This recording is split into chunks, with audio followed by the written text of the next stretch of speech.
La plupart d'entre nous, les efforts que nous faisons, les sacrifices que nous faisons, quand tu vois un père sortir le matin, rentrer tard, ce sacrifice, c'est pour ses enfants et pour sa femme et pour lui-même.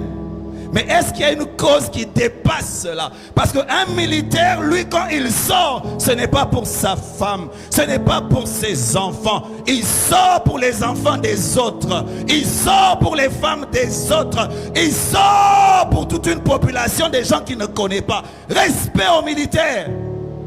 Je dis, il faut un respect énorme aux militaires. Ils poursuivent une cause. Le militaire ne cherche pas l'argent. Ce n'est pas le métier qui rapporte le plus. Mais quand ils ont trouvé quelque chose que toi et moi, nous n'avons pas trouvé, c'est là où il y a la différence entre un militaire et un civil. Nous, les civils, on fait des sacrifices pour nous, pour nos enfants. Mais un militaire, il fait des sacrifices pour toi, pour tes enfants, pour ta maison, pour tes voitures, pour que tu dormes à l'aise. Ils ont un idéal plus élevé. C'est une question que j'aime poser aux hommes de Dieu. Parce que même les hommes de Dieu aujourd'hui ne savent pas pourquoi ils servent Dieu. Ils servent Dieu pour voyager, ils servent Dieu pour être en veste, ils servent Dieu pour être populaire. Non, non, non, non. Un militaire ne cherche pas la popularité.